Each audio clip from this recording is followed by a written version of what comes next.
Mimi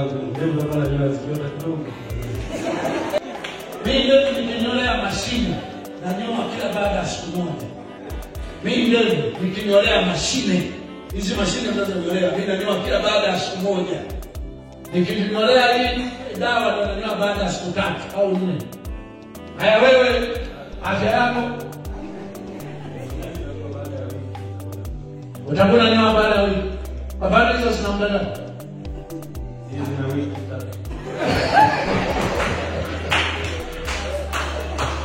Na kuhusiana ibada hii au anajisikia vizuri kufanya ibada na mwambiaje?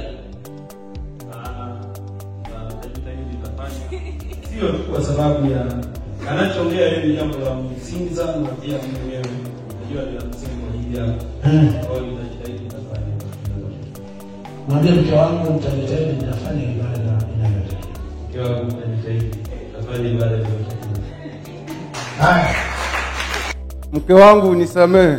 Awamu nyingine yakidondoka mtaokota mwenyewe na kukupa kwa adabu.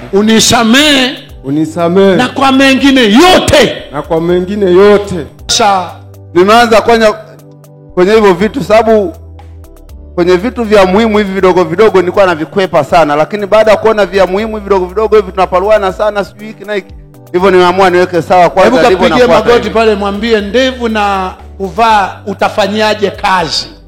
Yaani mwambie utafanyaje kazi. Ndevu utakuwa unanyoa baada ya muda gani? Kuvaa kwako afanye nini?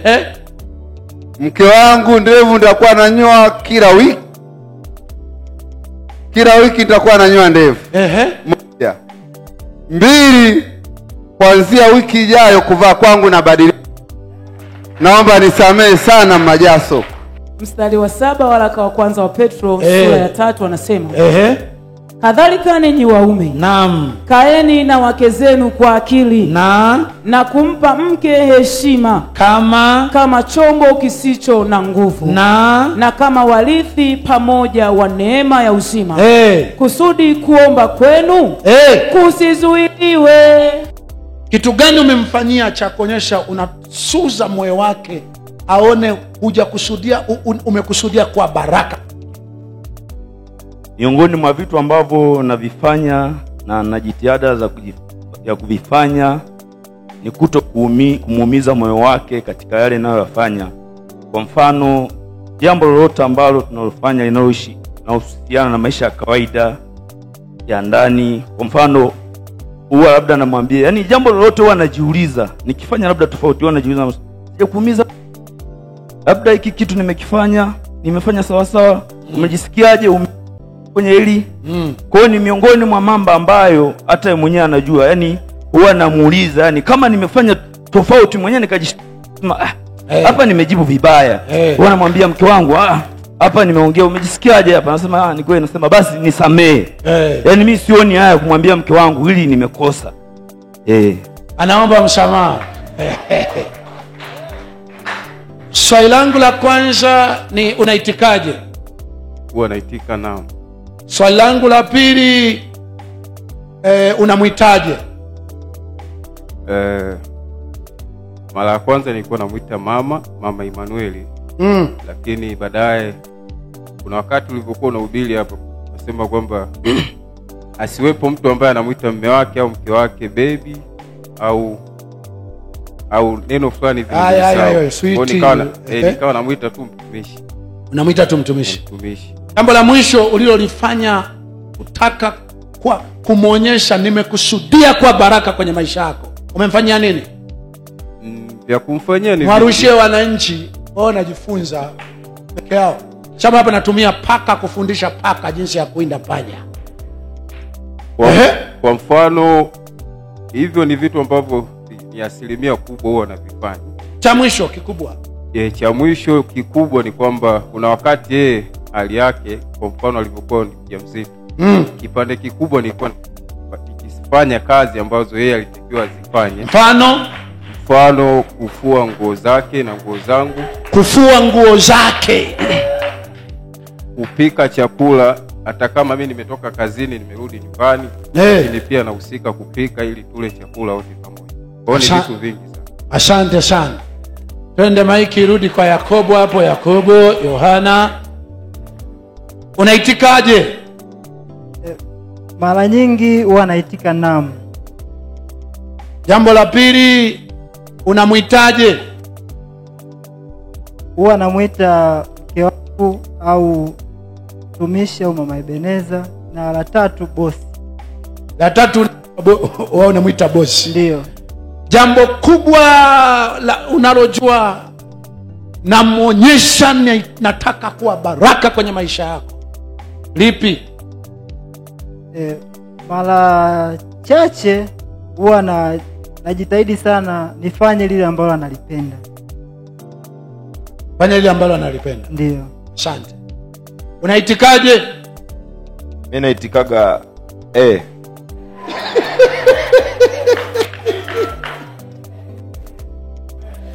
Ni ambao hamjajibu kuhusiana na jambo gani kubwa la adabu. Tena nimetaka kunirudi kwa ajili yako. Umejitetea shala bali akasema hapana, tupate chochote. Si unaona kwamba na hiki kionjo tunachokipata hapa, akiitwa naitika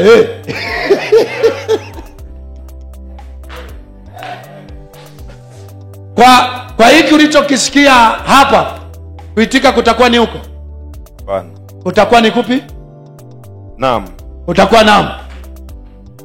Jambo la pili, unamuitaje? Namuitaga mdogo wangu. Namuita mdogo wako? Ndio. Hiyo haina shida.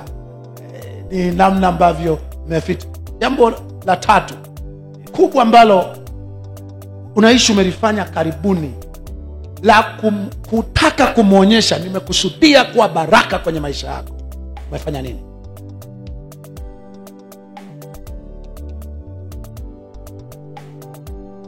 Kwa kipande kikubwa mimi katika maisha yangu, naam, katika maisha yote ambayo nimeishi na mke wangu, sipendi mke wangu nimuumize moyo wake, au aishi kwa maumivu akiwa na mimi, kwa sababu nilikuwa naangalia maisha ambayo wazazi wangu wameyaishi, ingawa walifariki muda mrefu, walivyokuwa wakiishi. Sitaki na mimi niwe sababu ya ndoa yangu iwe na migogoro na visababu. Kwa hiyo kuna mambo, hata kama likitokea jambo ambalo aidha tumekwazana, natamani tulimalize haraka, nisimuumize moyo wake na tuendelee kuishi na amani. Asante sana. Baba Ibiana, unaitikaje? Mimi naitika naam mke wangu. Naam mke wangu, inakuweko na mke wangu mbele. Asante sana. Unamuitaje? Namuita mke wangu. Namuita mke wangu. Asante. Lini kipi umekifanya ukitaka kumuinshua, yani kumthibitishia ama kumuonyesha nafikiria kuwa baraka kwenye maisha yako? Umemfanyia hapo nini? Ulienda pingamizi popote pale utasema hii tusianze ugomvi kwamba nimegombanisha ndoa hapa kanisani. Utafanya tu mimi nitaliona huko kwamba umefanya hapo nini? Moja kitu ambacho mimi kwenye maisha yangu sitaki niishi kama mtumwa naye, napenda niishi kama rafiki, ambapo ndipo imepelekea kiasi cha kwamba mpaka akipata changamoto yoyote huwa napenda nikavera mambo kuyafanya mwenyewe. Naam. Afu yeye akiwa ametulia. Yeye ametulia. Ndio. Najua nayo mengi kwa sababu umenipania, yani unataka kunipashe. Tumeshiba. Unaitika nani? Unaitikaje? Mimi naitika naam au ndio. Unaitika naam au ndio? Ndio mama au naam. Unamuitaje? Ndio hiyo tumeshapata najibu umomo la mbele. Yeye huwa anamuita mama. Unamuita mama? Naam. Kipi umemfanyia cha kutaka kumthibitishia nafikiria kwa baraka kwenye maisha yako kuliko mwanadamu yoyote ulipata kuishi naye? Jambo la kwanza, mimi mke wangu huwa yani toka tumefika Mbeya hajawahi nunua nguo, ila mimi ndio huwa namnunulia. Okay. Yeye ni nguo za ndani zote. Na yeye ana viatu vingi kuliko mimi. Mimi na viatu pea mbili, ila yeye ana viatu vingi sana. Vyote hivyo na mimi ndio huwa namnunulia. Ila mimi sijawahi kumnunulia mke wangu chochote, iwe nguo ya ndani au ya nje. Nilinunuaga sendo wakati ni mjamzito mara moja. Ndo alionisifia tu kwamba nimepatia. Vyote nilivyowahi kununua isema nimekosea. Tokea hapo. Naam, lakini jambo lingine, nafanya shughuli nyingi, mfano kupika. Mara nyingi akiwa na changamoto napika mimi. Leo asubuhi tuliamka alisema kwamba ana changamoto. Kwa hiyo mimi nikaogesha watoto.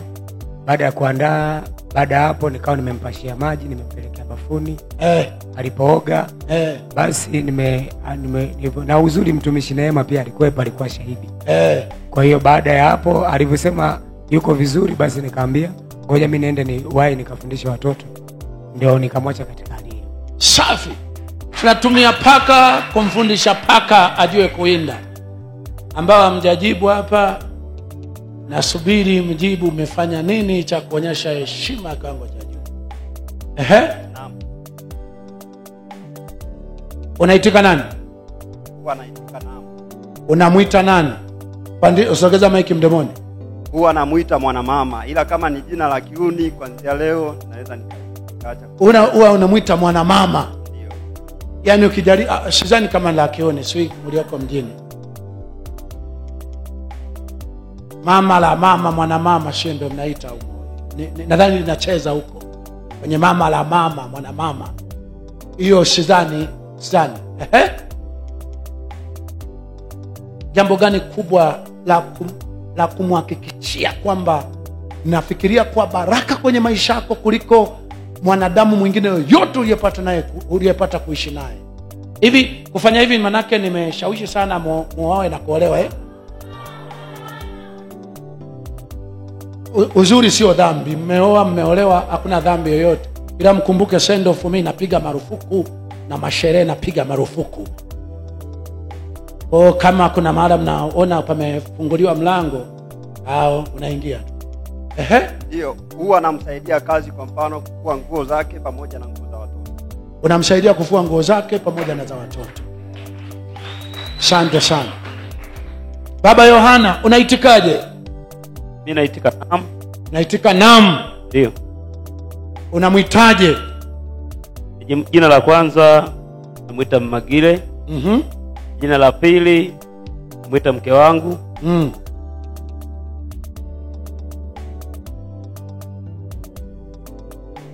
Jina la tatu namuita waziri wa mambo ya ndani. Kubwa katika hilo unajua ni lipi na umemuita lini? Yaani ambalo unajuaga wewe kwenye haya majina matatu, ili moja ni bonge la jina, alafu umemuita lini? Hili la mke wangu hata jana. Leo unalojua ni kubwa kati hayo matatu. Unalojua kubwa kabisa ni Magile. Ndio hilo unajua ndio kubwa. Hilo ndio. Umemfanyia jambo gani la kumthibitishia na kusudia kuwa baraka kwenye maisha yako kuliko mtu yoyote uliyowaipata kuishi naye? Kwa sababu mimi nimejua kwamba toka tunafika hapa nimeona kabisa nitakiwa niondoe mfumo dume kwenye familia yangu, kwa sababu huo ndio ulikuwa unafanya kuna migongano mingi muda mwingi, kwa sababu kuna baadhi ya vitu ambavyo mimi nilikuwa siwezi kuvifanya nikijua kabisa kwamba mimi ni mwanaume. Kwa hiyo kwa sasa iwe kupika, iwe kusafisha chochote, yeye hajachota maji mimi nikachota. Kwa hiyo nimeondoa mfumo huo ili kuwa sawa, chochote ambacho yeye hajafanya mimi nitafanya. Kwa hiyo ndio kitu ambacho naona inaweza kikaondoa mizozo kwenye familia yangu. Asante sana. Baba Freddy, unaitikaje? Kwa mimi huwa naitika naam. Unamuitaje? Na majina manne. Moja, mchungaji wangu. Mbili, Mama Furaha. Tatu, mdogo wangu. Nne, mke wangu. Kubwa unalojua hapo ni lipi? Nalojua ambalo ukiita unaona kama moyo kako kanaonyesha kubwa. Huwa namuitaga Mama Furaha. Yaani ambalo kiita unaona umeonyesha heshima, yani umeonyesha upendo, umeonyesha thamani. Ni hilo la kwa makubwa ambayo naitaga mara nyingi. Mama Furaha au mama yangu. Hilo la tano sasa. Mara nyingi huwa naumia sana.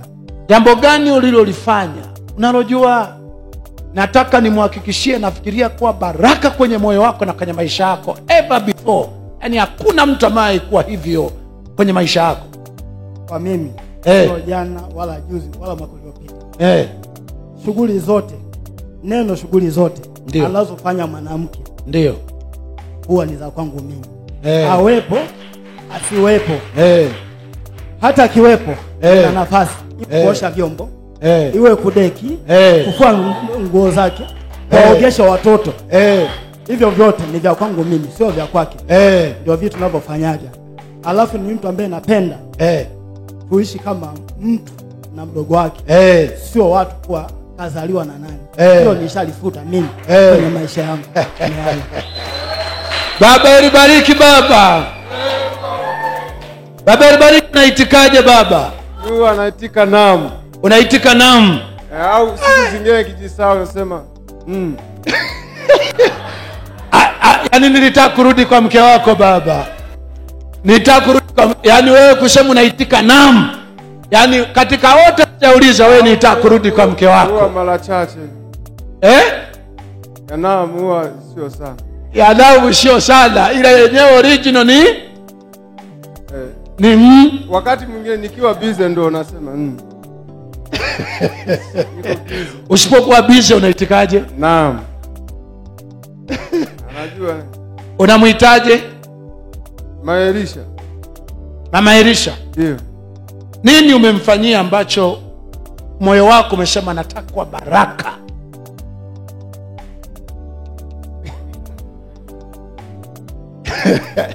Eliudi ameshachomekea hapo kabla, ficha mafuta na sabuni, unasema anamaliza, unampa kakipande. Hapo yuko sahihi. Kubwa leo sitaka kufanya baya, kwa sababu baya linaweza likaharibu mambo. Leo nimetaka kubwa jema.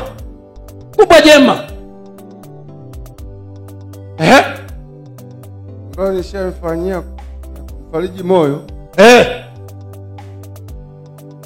Hapa huo nikishamkosea kwa muda huo siwezi kumuomba msamaha, ila nikishatembea baadaye najirudi nasema ila pale nilikukosea, naomba unisamehe. Kwa muda huo naweza nikatoka nikatumia ubabe tu, hapana bwana ilikuwa hivyo. Ila nikishazunguka narudi naanza kusema ila hapana pale nilikosea. Huo anasema ila pale naomba unisamehe, nakuja na yeye namtafsiria kwa kina zaidi, namwambia pale nilikosea. Mara ya mwisho lini? Mara ya mwisho kisia tu, sio mpaka tarehe na siku. Asio. Kwa sababu sijamkosea hapa katikati.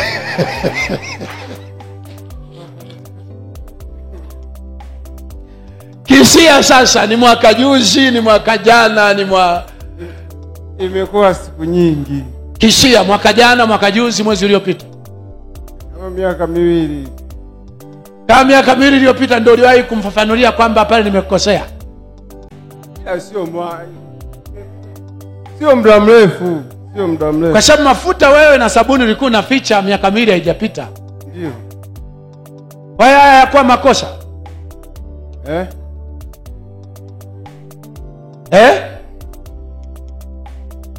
Leo tu kamrushia. Hapana, leo tu umemrushia maandazi ya watoto. Hapana, mimi nilikuwa niko mbali, nikamwambia maisha hayo hapa. Nilitaka kula mimi. Nikamwambia hapana. Umempaje? Umempaje? Nilimpa, sema alianguka. Unaweza ukawa unapita kote, kumbe kuna mahala Mungu anataka kutegua mtego. Kwa sababu kwa mazingira kama haya naamini kabisa ulio kwenye ndoa lazima utajua huu mchujo utapita siku nyingine. Kwa hiyo hii ni tiba. Kama sijahubiri potelea pote, nikiamua niishie hapo sawa tu, mnaoniwenga kwa lolote lile. Kwa hiyo leo tu umempa mandazi yamedondoka. Tulikaa wote hapa, nitarushaje? Tulikuwa tumepangana wote pale. Ukaweka yakadondoka.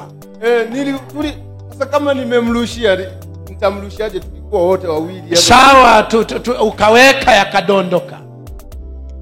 Hata kama nilirusha nilimrushaje tu? Ya kurusha mimi Niliweka siko. akadondoka. Umeweka yakadondoka. Ndio. Nasema hayo hapo. Ndio. Tulikuwa tumekaa wote, mzee, sio kwamba labda yeye alikuwa. Haya, nenda kapige magoti, kamwambie mke wako, mke wangu nimekosa, sasa akidondoka nitaokota mwenyewe na kukupa. Nenda na maiki hiyo, nenda kapige magoti pale alipo. Sema, mke wangu unisamee. Angalia huko. Ila leo Mke wangu unisamee. Awamu nyingine yakidondoka nitaokota mwenyewe na kukupa kwa adabu. Unisamee na kwa mengine yote. Haya, asante. Rudisha mic. Baba Majaliwa. Baba Majaliwa, unaitikaje baba? Hapo ni kama unaitika ni kwangu. Wewe unaitikaje ukiitwa? Huwa nikitulia.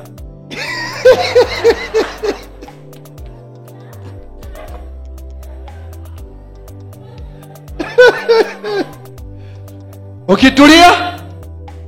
Nikitulia huwa naitika naam, lakini wakati mwingi mimi pale nyumbani huwa nakuwa labda busy sana. Sasa na wakati labda anakuwa ananiita napiga kelele. Naambia mimi nakuwa sisikii huko. Lakini mara nyingi huwa naitika naam. Huwa naitika naam, ingawa mara moja huwa naitika labda tofauti na hivyo, lakini unaitikaje hiyo mara moja? Wanasema nakusikia.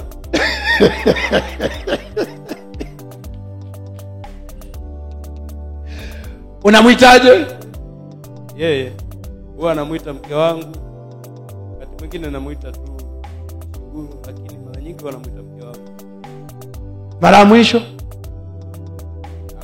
hata leo nilimuita kwambia mke wangu maji hajachemka ya kuoga kati nakuja huko. Jambo gani kubwa mimi kumfanyia ambalo unaona kabisa lilenga kumhakikishia nitakuwa baraka kwenye maisha yako? Yana mambo mawili ambayo huwa anamkwaza. Kati hayo yeye maisha yake kwangu mimi anaishi yote. Ila kuna vitu vile huwa pekine anakuwa, kwa sababu nikifanya ibada inavyotakiwa huwa anamfurahisha na huwa anapenda. Lakini jambo la pili, kunyoa ndevu. Ambacho kidogo kwa kwazo sana. Kwa nadhani yeye kwa sababu nilimuoa wakati nikoje na sasa nikoje, kwa ni kitu ambacho wanajua mbona sasa ni kitu ambacho kinamletea shida. Nikitachokuwa kinamletea shida. Lakini nikifanya ibada au nimeomba sana huwa anafurahi. Kwa sasa hayo nayo mkwaza wenyewe unamwambia nini hapa? Aendelee kuyavumilia.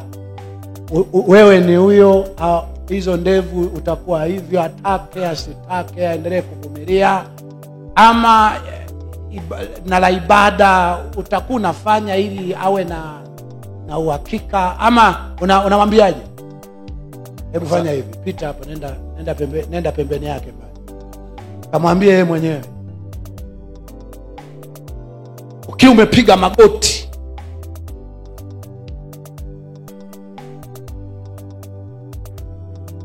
hayo nayo juu unamkwaza, unamwambia nini?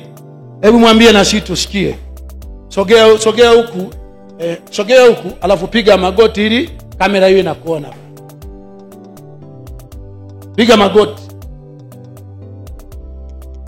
kamera imoni nguzo. Kwa hiyo sogea huku, sogea tena sana hapo.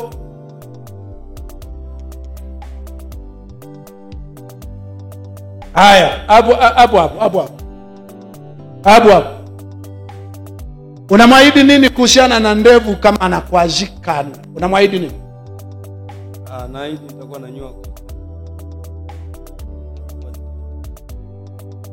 Mwambie mke wangu, ndevu nitakuwa nanyoa kila, pengine kama sasa kisia ni kila wiki mara moja, yani kisia wewe muda wako. Mwambie hilo. Anza nilivyosema, anza mke wangu, ndevu nitakuwa nanyoa 1 2 3. Twende. Mke wangu ndevu nitakuwa nanyoa zikiota kidogo. Unakisia ni mara ngapi, itakuwa ni mara ngapi kwa mwezi au mara ngapi kwa wiki? Ndevu zinakuwa kutokana na afya. Afya yako sasa. Afya yako. Mimi ndevu nikinyolea mashine nanyoa kila baada ya siku moja. Mimi ndevu nikinyolea mashine, hizi mashine mnazonyolea, mimi nanyoa kila baada ya siku moja. Nikinyolea hii dawa ndo nanyoa baada ya siku 3 au 4. Haya, wewe afya yako? Utakuwa unanyoa baada ya wiki. Kwa mfano hizo zina muda gani? Zina wiki.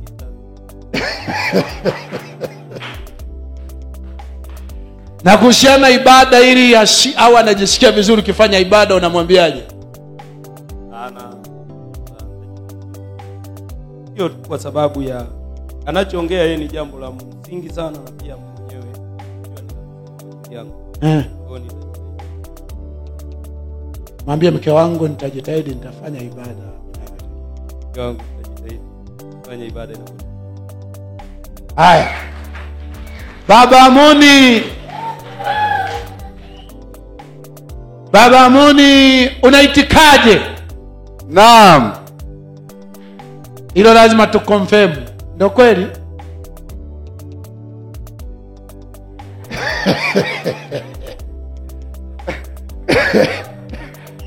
Hiyo namu imeitikwa lini mara ya mwisho? Kwa sababu nasikia siku zingine unaitika nini bwana? Ama faida akipangaruka huwa anaitika. Lakini huwa anaitika naam. Mara nyingi lakini anaitika. Mara nyingi. Hata jana nimeitika naam. Jambo gani unamuitaje? Yeye namuita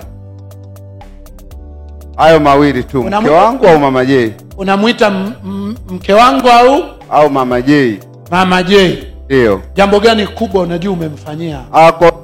Nimemfanyia mengi. Yaani ambalo umesema nataka niwe baraka kwenye maisha yako kuliko mtu yoyote uliyewahi kuishi naye. Na mpaka saizi ninavyoongea yeye mwenyewe anajua kwamba ni baraka mno. Mpaka saizi ninavyoongea. Kwa nini baba? Iko hivi. Kwa sababu ilikuwa kila tukifika mazingira haya, yani kama tukiongozana tukua hazipiti dakika 5 tunakorofishana. Mimi na Majaso. Lakini saizi imeshakuwa zaidi ya miaka mwili sasa hatujaparuana popote. Kwa hata kama ikitokea huwa mara nyingi mimi niko tayari nishuke nimuombe radhi. Wakati mwingine huwa yeye ni mwepesi sana kukwazika, na pia yeye sio mwepesi kurudi. Lakini mimi nimekuwa mwepesi sana kurudi kwake. Yani kwa lolote, yani wakati mwingine anakuwa amekosea yeye, lakini mimi nakuwa niko tayari kumuomba msamaha ili mradi tu asiwe na kinyongo. Na mara kadhaa nishaimwambia kwamba hivi mtumishi, tunavyoishi hapa na majirani tutakuwa na paruana wanasikia makelele ya kuvutana. Hivi tunatengeneza picha gani ya wokovu? Kwa hiyo toka pale nilivyoongea hilo, toka pale mwenyewe lilimuingia. Kwa hiyo hatujairudia mizozo ya kijinga miaka mwili sasa, na hapa kanisani na miaka 10. Kwa hiyo ni miaka mwili, yani mzozo wote hakuna. Kwa hiyo jambo ambalo la mwisho hapa nyuma ambalo nimemfanyia, ambalo yeye kwake nadhani hata kama hajasema ila amejisikia vizuri. Kwa mfano mimi nilikuwa mgumu sana kutoa mahitaji ya pale nyumbani. Lakini sasa kila ninapotoka na kisha nyumbani pamekaa sawa. Yaani kuhusu kula kuko sawa. Na jambo ambalo la mwisho lilomfanyia toka juzi analalamika hela amekwama maziwa nikampa 50 jana. Kwa hiyo mimi nimekuwa sana kwake, na ili wengine nao wajifunze kwangu kwenye ndoa yetu mimi na yeye. Yaani tuwe kama wewe na mama. Yaani hiyo ndio naifukuzia baba. Yaani ile migogoro kijinga ile mimi sitaki. Kwa hiyo najitahidi kila wakati niwe baraka, si tu kwake mpaka kwa watoto. Amen. Lakini huoni kuna mara na kuvumilia ndevu na dressing yako anaelewana nayo mke wako? Haielewi. Hii haielewi. Kiukweli kabisa ndevu hazielewi, uvaji hauelewi. Hivi niko kwenye harakati za kufanyia kazi. Kwa hiyo sasa nimeanza kwenye hivyo vitu, sababu kwenye vitu vya muhimu hivi vidogo vidogo nilikuwa navikwepa sana, lakini baada ya kuona vya muhimu hivi vidogo vidogo hivi tunaparuana sana, sijui hiki na hiki, hivyo nimeamua niweke sawa kwanza. Hebu kapigie magoti pale, mwambie ndevu na kuvaa utafanyaje kazi. Yaani mwambie utafanyaje kazi. Ndevu utakuwa unanyoa baada ya muda gani? Kuvaa kwako afanye nini? Mke wangu ndevu nitakuwa nanyoa kila wiki. Kila wiki nitakuwa nanyoa ndevu. Moja. 2, kuanzia wiki ijayo kuvaa kwangu na badilika. Naomba nisamehe sana Majaso. Kwa mfano hizo ndevu zina muda gani hizo? Zina siku kama 5 hivi, nimenyoa wiki iliyopita. Kwa hiyo zinasubiri siku 2 au? Ndakuwa nanyoa katikati ya wiki inafika Jumapili. Zisiwepo. Aya, wewe kama uwezi kuongea usiongee. Anaweza. Sio wewe umemaliza, mshike mkono muinue mkako, mwambie nitakubariki sana. Nitakuwa haya maiki tu ndio inatuangusha. Unaitikaje? Kwa Mwampeta sina shida na nyie. Nyie mtakutana watu wa korofi, lakini sio nyie ukorofi. Ila sasa tujifunze. Sababu tunatumia panya kufundisha panya. Naam, mimi hapa unaitikaje? Huwa naitika naam. Unamuitaje? Huwa namuita mke wangu, lakini mara nyingi namuita mama Eze. Ndio. Kubwa unalojua kati ya hayo ni lipi? Ambao lipo karibu sana mama Eze. Lakini kwa sababu ya haraka labda mama Eze kwa haraka, lakini kwa ujumla kwamba kujipanga kwa muda mwingine namuitaga mama. Jambo gani uliomfanyia ili umhakikishie nitakuwa baraka kwenye maisha yako kuliko binadamu yoyote ulipata kuishi naye? Mara nyingi mimi baada ya kumuona naye ana jitihada zake nzuri, huwa sifichi mambo yangu. Asipokuwa wanamwacha wazi, na muda mwingine naweza kusema hata baadhi ya vitu vyangu, hata hela, hata namba yangu ya simu naweza nikamwachia hizi hapa kwa upande wa nani, kwa sababu ya wake mwenyewe. Hebu niambie jambo moja unalojua ulifanya kumuonyesha heshima ya kiwango cha juu na kwamba ataishi na mwanamke atakaye mheshimu, mfano wa wanawake wa Biblia. Mimi hapa jambo ambalo huwa nahisi kwamba ni la heshima ni vile ambavyo huwa namwacha. Mfano, kuna vitu ambavyo tunaweza kaa tumevitafuta au tumevipata, kumwacha avitumie, yani kujua kwamba yeye ana uwezo wa kuvitumia vizuri zaidi. Huwa namwacha avitumie hata kama hajaniambia kwa wakati. Dada nakuta tu ameniambia kwamba nimechukua hiki au nimeuza hiki, nimetaka tufanye jambo fulani. Huwa namwacha, siweki ile namna ya vikwazo. Hela ukipata wewe peke yako kwenye njia zako, hela huwa inatumikaje? Hela nikipata mimi kwenye njia zangu, huwa naangalia kitu gani ambacho kinahitajika, huwa nanunua. Ana haki kiasi gani kujua ipo, imetumika, imeisha? Kujua kwamba ipo au imeisha, hapo mara nyingi huwa ipo au imeisha. Yake ni yake au yake ni yenu, yako ni yako. Yake yenu, yako ni yako. Hapana. Yaani niseme kwamba yake nielezeaje? Sio kwamba yake ni yake. Kwa nini anakuwa ajui kwamba unazo ngapi?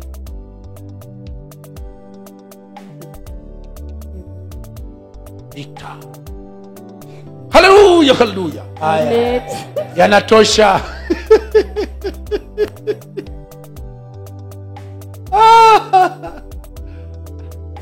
Umefanya nini la adabu la kumwonyesha utaishi na mwanamke kama wanawake wa Biblia, kama mwanamke mmoja bora wa Biblia alivyoishi na mume wake? Namshukuru Mungu ila najua yake nimeipata haya tendo au naona ni hatua.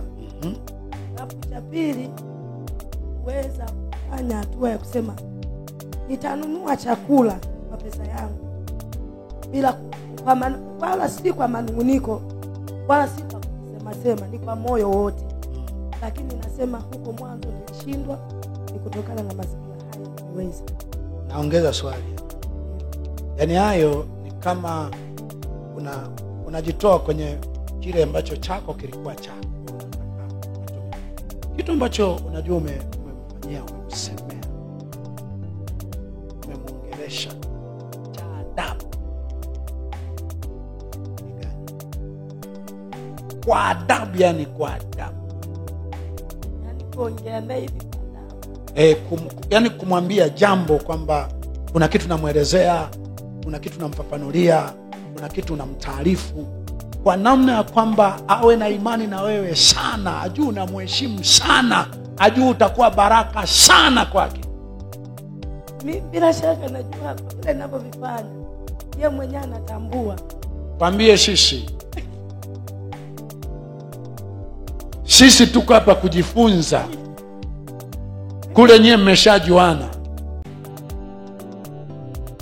Nashukuru Mungu sana, kweli siachi kusema mazingira haya yamenisaidia.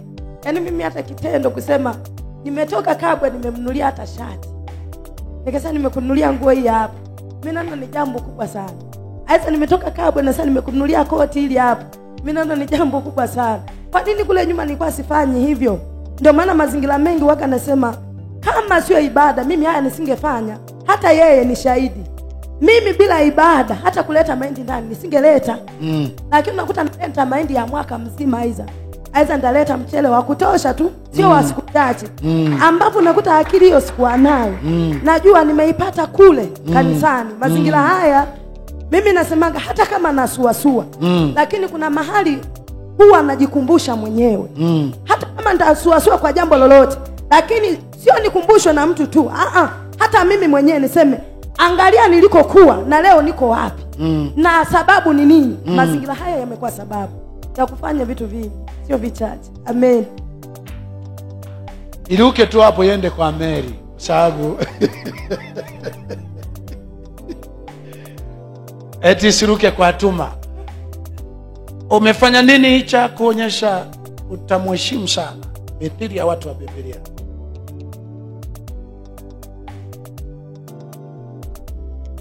Mithili ya mwanamke bora wa Biblia.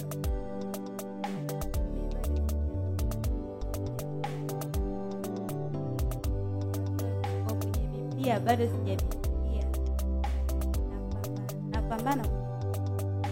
Wewe tukuache kwa sababu najua ni mapema sana. Pende kwa Sikome Mary.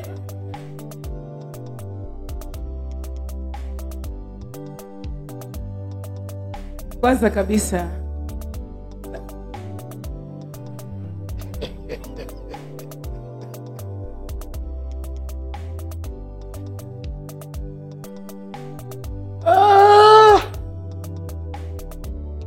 leo jamani nimeshindwa hadi kuhubiri, ila mpaka nihubiri tutafiania. Kwa hiyo tuvumilie tu, yasikie tu makorokoro haya, maskrepe yanavyojiunganishaga na safari inaendelea. Una kipi umemfanyia umuonyesha heshima na kwamba nitakuwa na adabu? Kwanza kabisa katika eneo la kujibu, ndio kwa sababu ndio eneo ambalo nilikwama sana. Ndio kwenye kujibu, kwa sababu majibu yangu yalikuwa ni ya mkato. Akiuliza hivi basi unamjibu jibu ambalo wakati mwingine harudi kukuuliza tena. Lakini kwenye eneo hilo nadhani paka yeye amesema kwamba kuna jina lingine anaitaga ni mchungaji. Ni baada ya kuona maisha yangu kwamba nimeanza kufanya kinyume cha yale ambayo nilikuwa nakosea hapo mwanzo. Kwa hiyo kwenye eneo hilo la kujibu, japo bado sijaweza vizuri, na ndio maana tuna siku nyingi sana tujawahi kukosana kwamba tumepaluana. Ni siku nyingi, kwanza mimi sasahau kwamba ni lini. Ni siku nyingi sana. Lakini jambo lingine kwamba hata wakati mwingine kusalimia mimi sijawahi kumsalimia. Sasa kuna siku moja nimemsalimia shikamoo, alicheka sana. Kwa hiyo alicheka akajua namtania, kwamba namtania kumsalimia, lakini mimi moyoni mwangu nimekusudia kufanya vizuri. Sio tu kufanya vizuri kwamba hapa ninavyoongea kwenye mic yeye ni shahidi, anajua kwamba nimekusudia kufanya vizuri kwa namna yote, kwa sababu kama ni kuumiza moyo wake nimeumiza sana. Kwa hiyo natafuta kufanya vizuri ili walau kuganga moyo wake kwa namna moja ama nyingine. Kwa hiyo wanawake huwa mnaitikaje wakiwaita? Kila mmoja itika, mliolewa naitikaje?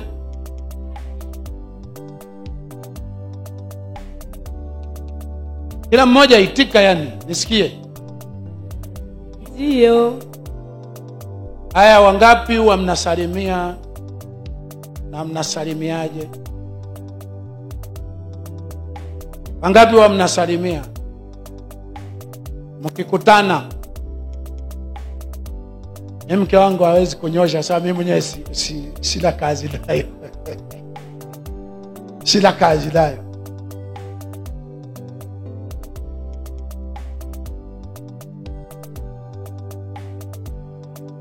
Wanaosalimia wapelekea, wanaosalimia wanasalimiaje akikutana? Mimi kama ni asubuhi huwa namwambia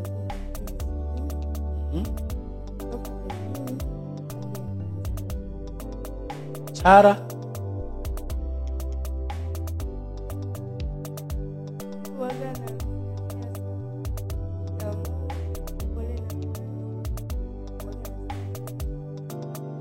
haya wengine sema wote, nyosha tu unayeweza.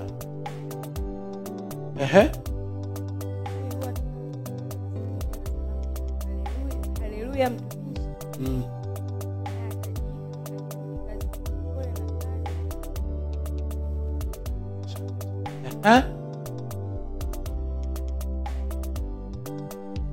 Unasalimiaje?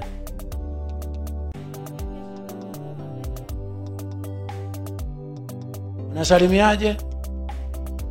Shikamoo mtumishi.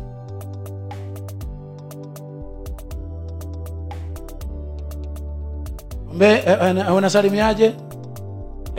Wachuma chuma. Unasalimiaje?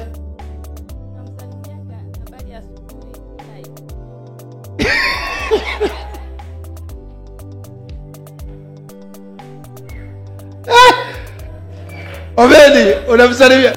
Wewe libariki, unaitikia libariki.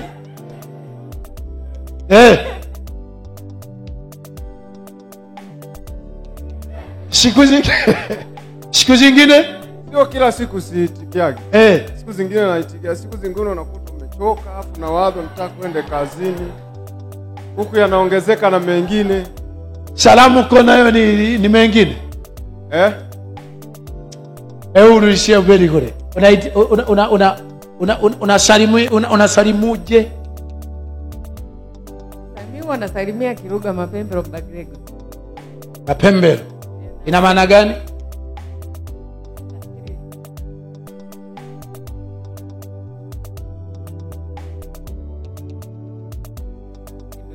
Tohoa, yani unaishi ina heshima ya kiwango gani? Ina heshima ya kusalimia mtu mkubwa kwako. Mtu mkubwa Mkinga ndo anasalimia Mapembe? Ndio, tunasalimia Mapembe. Sio na mdogo naye anasalimia hivyo? Mdogo namsalimiaje? Longo si ndio kuitikia kama habari za leo nzuri?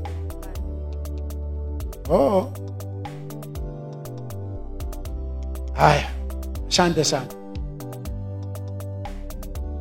Wewe unasalimiaje? Nikiamka asubuhi namsalimia shikamoo. Akirudi kazini namwambia. Asante sana. Mimi na mke wangu atusalimiana. Kama mimi kama ilibariki na mimi atusalimia.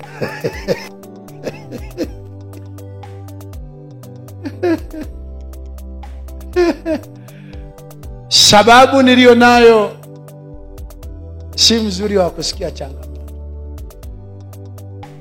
Kwa hiyo nataka pia nikwambie habari za leo, niambie na usiniambie nzuri. Sasa ukiniambia hilo utanivuruga. Hadi kunidanganya. Ndio maana mimi mke wangu hata aumwe, umuuliza unaendeleaje. Najaza mwenyewe, nikimwona kachoka nasema hapa hali si sawa. Akianza kuchangamka hivi ndio nasema unaendeleaje. Sababu nategemea majibu yasiyoumiza. Kwa hiyo kama nina makosa kwenye hilo, na mimi nimechukua. Ila unasalimiaje? Mimi natumia Bwana Yesu asifiwe. Unatumia Bwana Yesu asifiwe. Haya, basi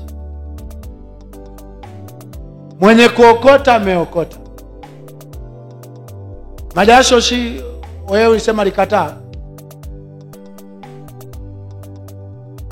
Ulimwambia shikamoo akakataa. Namsalimia za asubuhi. Haina shida. Mungu wetu asifiwe. Naomba some hicho kitabu cha Petro. Some hicho cha Petro.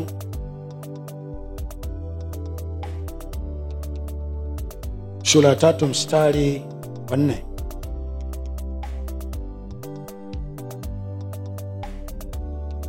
Petro wa kwanza sura 3 mstari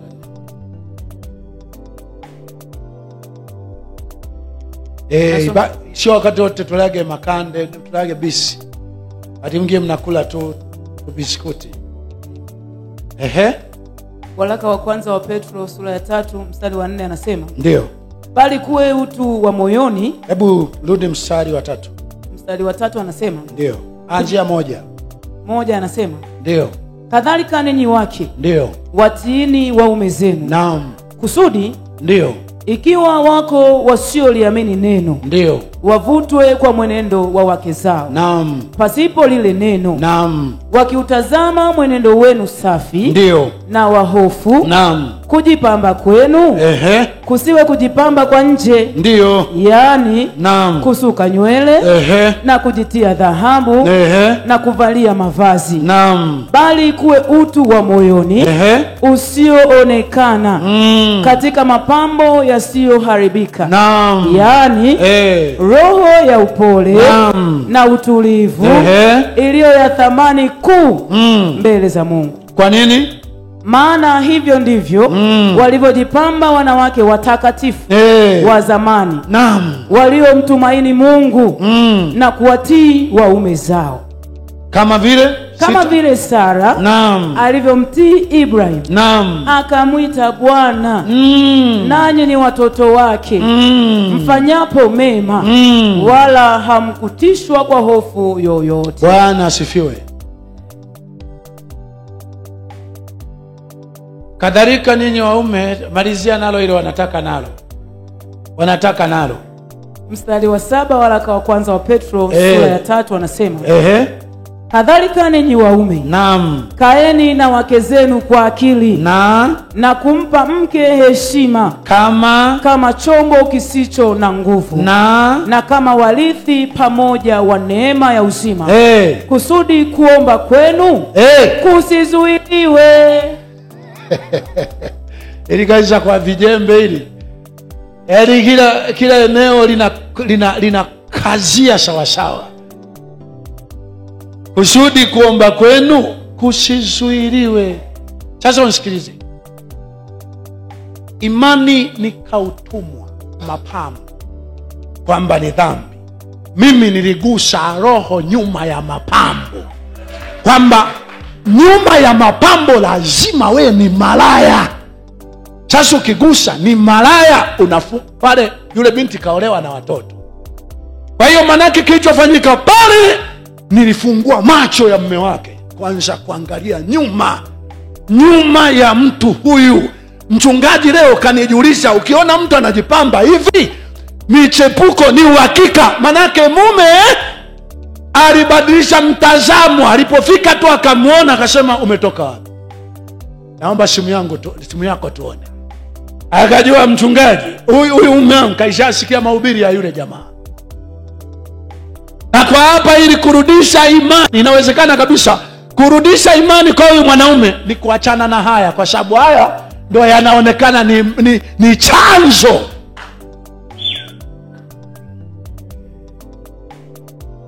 Hatukatai kila kitu, kwa sababu ni dhambi unavyojua. Yaani hatui na muda wa kuchambua. Leo hii nasema umewabana send off.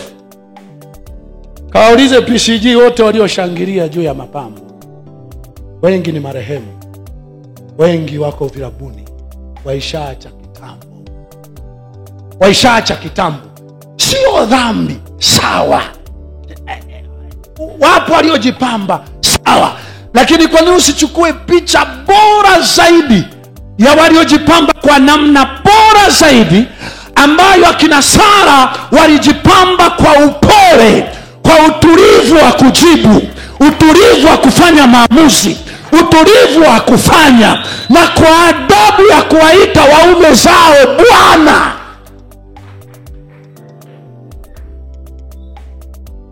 Kwa nini wewe hilo lisiwe pambo? Hebu mliolewa, kama unamuona aliyeolewa jirani hapo, ngeukie mwambie, hivi unamuitaga mume wako bwana? Kama unamuona aliyeolewa mahali jirani hapo, uhakikishe aliyeolewa ameongeleshwa. Hebu mwendee aliyeolewa.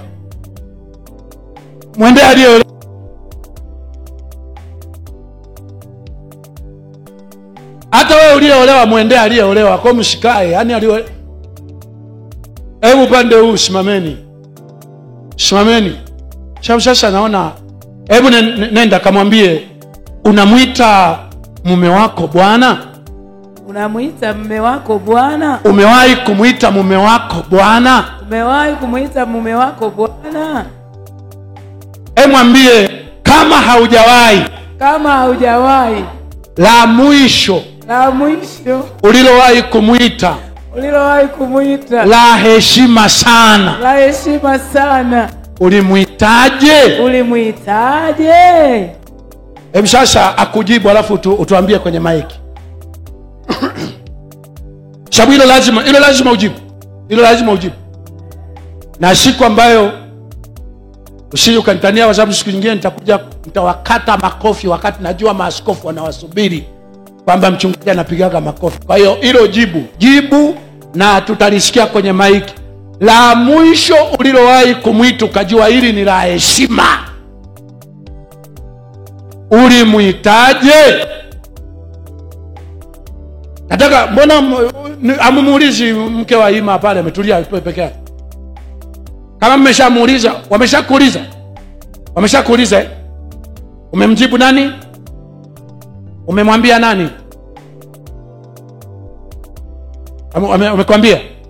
Hebu tuanzie jina kubwa kabisa la juu ambalo najua hili ndio heshima. Uliwahi kumuita mume wako, kwanza ujisemee mwenyewe. Ulimuitaje? Ulimuita baba. Haya, leo sitaki kusahisha ni nzuri au ni. Hebu wapelekee wote mliolewa, simama juu.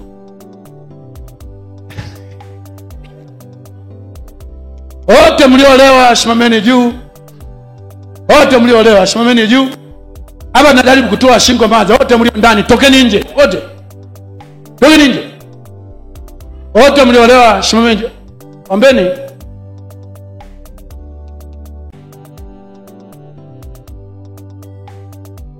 Haya, maiki haraka. Jina la wewe hujaolewa. Bwana nataka kupeleka maiki kwingine. Uliye na maiki, anza na maiki. Haya, jina la mwisho kabisa unalojua la heshima, ulimuita nani? Kwenye mitandao nipungieni mikono. Mimi ndo huyo. Wewe sema eti sijaokoka, ni mpagani. Sina Mungu. Mimi sifundishi kiburi.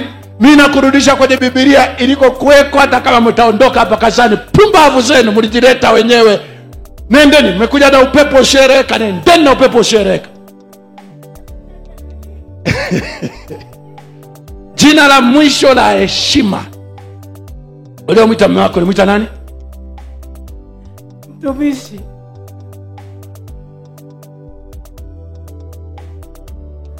Hebu ameuliza nibariki, ni mtumishi wa serikali au?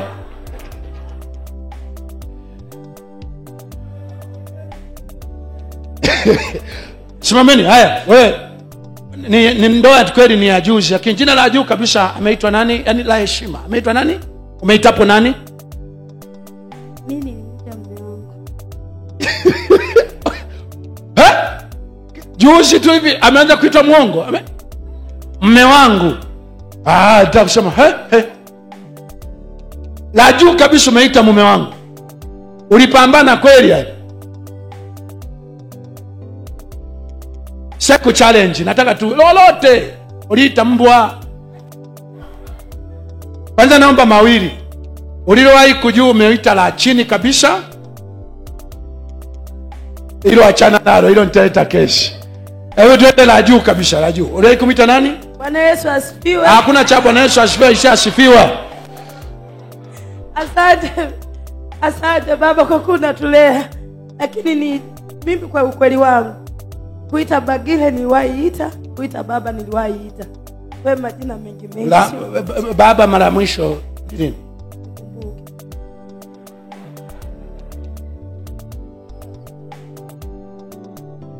Kubwa kabisa kuita lini? Alafu tuanze kuweka ni lini. Ndio tunajua ni lini.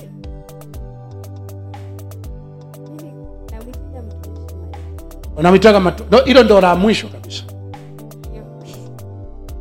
Mtumishi Majaliwa, ambayo hata ukija hapa mtumishi Wile, mtumishi Andrew, wote saizi moja. Sante mtumishi. Kubwa kabisa, unajua ulishaita. Mara ya mwisho nakumbuka jana, hiyo ndo nimemwita baba. Alafu mara nyingi ambalo unamwitaga babake anaitwa Ngonya. Huaga napendaga kusema mzee Ngonya, ndo jina ambalo napenda. Wewe unapenda kumwita mzee Ngonya. Lakini jana amepewa baba. Ndio maana naona kuna tundevu tu fulani tumetulia mahali hapa. Mtumishi Majaliwa limeitwa lini kwa mara ya mwisho?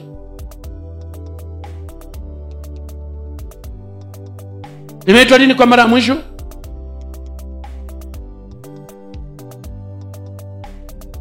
Anyway, jana juzi ameitwaje wewe? Ameitwaje wewe? Wewe Maja?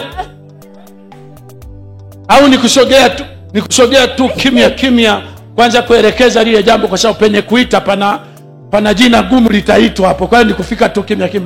Haya mandazi ulage yote yako mengine kule. Jina na mara mwisho jana juzi umemwita hapo? Ulimwitaje?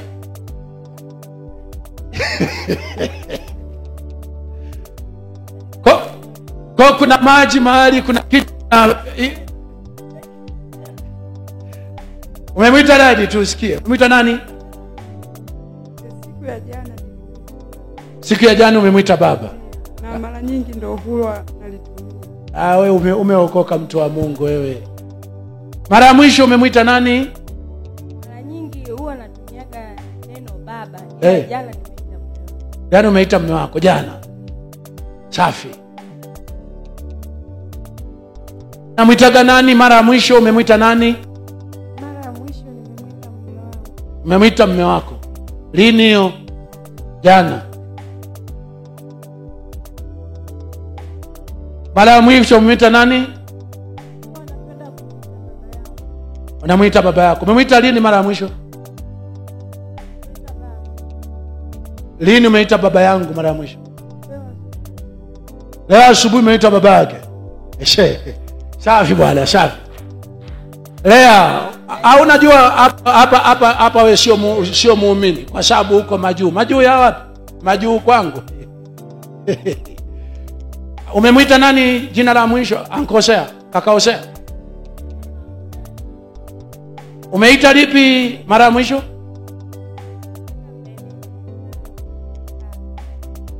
Baba umeita lini mara ya mwisho?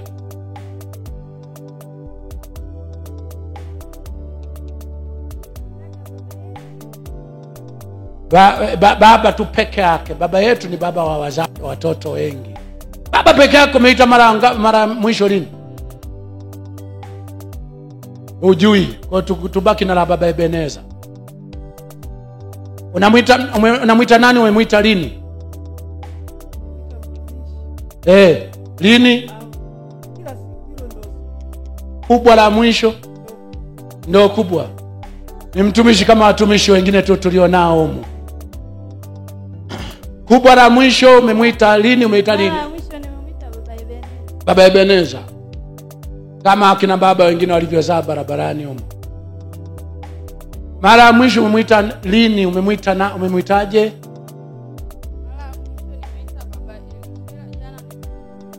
Lini? Jana umemuitapo baba.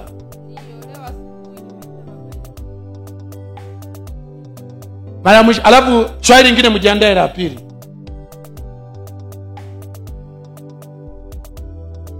Ni maneno gani mazuri unajua adabu gani kubwa unajua umewahi kumuonyesha? Adabu gani kubwa umewahi kumuonyesha? Kwanza unayejibu hapo jibu ulivyowahi kumuita na unaongeza na hilo. Adabu gani? Yani umemuita nani na adabu gani kubwa unaishi umewahi kumuonyesha? Kubwa sana. Yaani kubwa sana. Adabu kubwa uliyowahi kumuonyesha kabisa ili kutoka ndani kwamba huyu ni moja ya ngome, ni moja mtu wa maana kabisa. Maana nimpe adabu hii anaistahili. Ulimuonyesha nini adabu kubwa?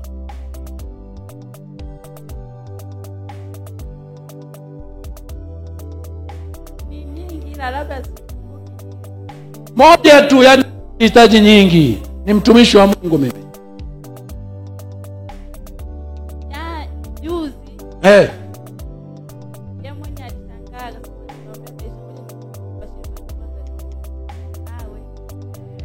akasema mimi sipashwagi maji bwana, nipe hivyo hivyo. Nikasema hapana.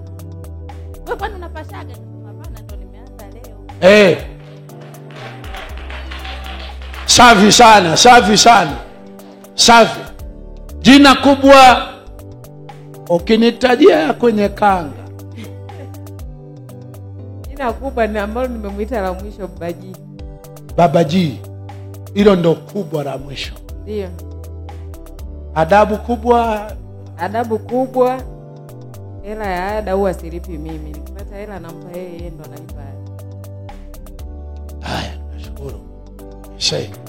Sawa. Ameitwa nani mara ya mwisho kubwa? Lini? Nilikuwa namuita mtumishi, ila kwa sasa hivi namuita mume wangu au baba. Siku ya mwisho ni leo. Siku ya mwisho ni leo. Yeah. Adabu kubwa. Kubwa.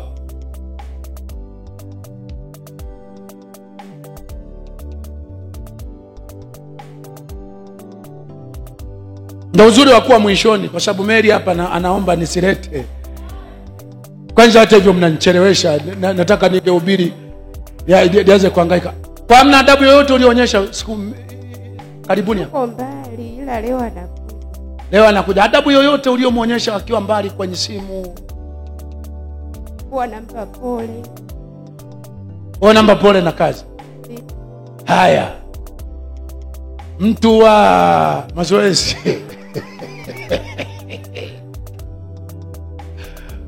Kwenye mitandao kuna ibada nafanya au nimeacha mahubiri?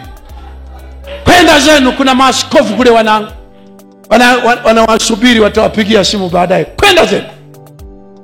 Umemwita jina gani? Baba Kisa. Umemwonyesha adabu gani kubwa? Lini? Huwa napenda anapoongea. Uwe unapenda anavyoongea, uwe umekaa. Asante hata kwa hilo. Sababu nilijua hatupati wako kule, wako kule. Umpe na mke wangu hapo. Umpe. Haya, anza Agata. Jina kubwa umemwita nani? Lini? Namuita baba Eze au baba. Baba umeita lini mara mwisho? Hata leo asubuhi nimeita. Hata hivi nilipoingia ndani humo nimemuita. Adabu kubwa unayojua ni moja kati ya ulinyenyekea kabisa. Umefanya nini? Mara nyingi chochote anachonipa namwambia. Asante. Najua wakati mwingine kufundisha wananchi. Tumia panya kufundisha panya. Tumia paka kufundisha panya. Ukikufundisha paka, ukisema utaanza kufundisha paka jinsi ya kuruka, utajigonga bure. Wakati mwingine tumia paka kufundisha paka. Anasubiri pale. Jina gani kubwa ameitwa lini?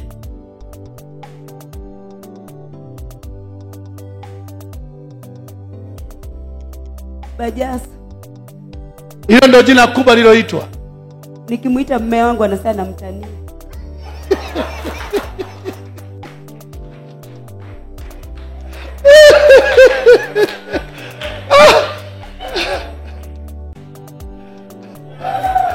Lakini nadhani sasa hivi ataipokea. Adabu gani kubwa umeionyesha lini?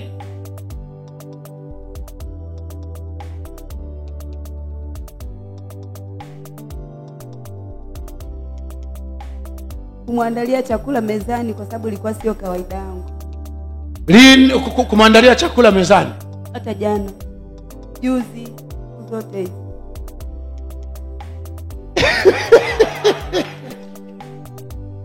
Jana umefanyaje? Mpe maiki ajitetee pale.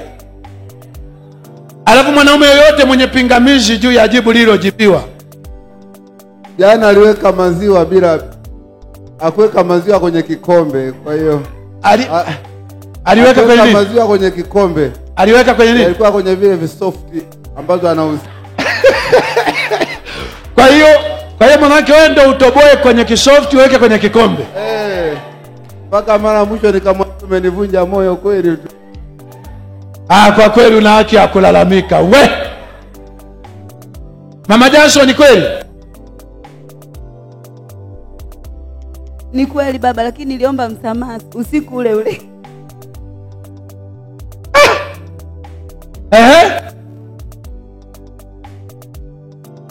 Mimi nimezoea kumwita baba. Mara chache wanamwita mume wangu. Hiyo mimi ni shahidi yako, sina shida. Adabu kubwa, zamani niliacha kumwandalia maji nikapiga magoti, lakini sasa hizi kumwekea maji napiga magoti karibu maji tayari. Ingawa siwezi kupiga, nakaa kama kiwa kitandani, nakaa nakaribisha karibu maji tayari ya kuoga. Ingawa hivyo vitu hapo wakati nilikuwa nimeacha, lakini sasa hizi nimerudisha. Tunatumia panya kuwafundisha panya. Tunatumia paka kuwafundisha paka. Niuliza swali tu hivi, nitaka kutumia hiyo njia. Mke wangu sasa naye aseme jina kubwa ambalo umewahi kuniita. Wamenipa maiki mbili nijibu zote kwa pamoja. Jina kubwa ni lipi? Mimi sina jina kubwa sana zaidi ya pasta au baba, yani kuita mzee pasta, yani muita jina lingine naona ni shida sana kulingana na hatua aliyopo. Kuna muita kama mchungaji wangu. Adabu kubwa unayojua umeonyesha? Adabu kubwa anaonyeshaga asilimia kubwa. Hata nikitaka kukunawisha, hata kama na changamoto, mpaka wewe mwenyewe unanikataza kwamba usisimame, nawisha hivyo hivyo hata kama umesimama. Kwa adabu kubwa ni hivyo. Wanaume mlioa simama juu.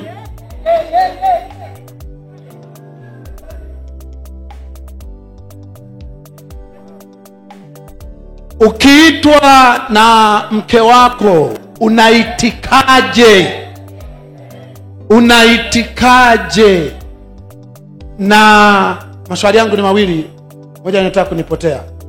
Ukiitwa unaitikaje, na je, wewe unamuita nani? Ukiitwa huwa unaitikaje, na wewe unaitwa nani? Na tatu,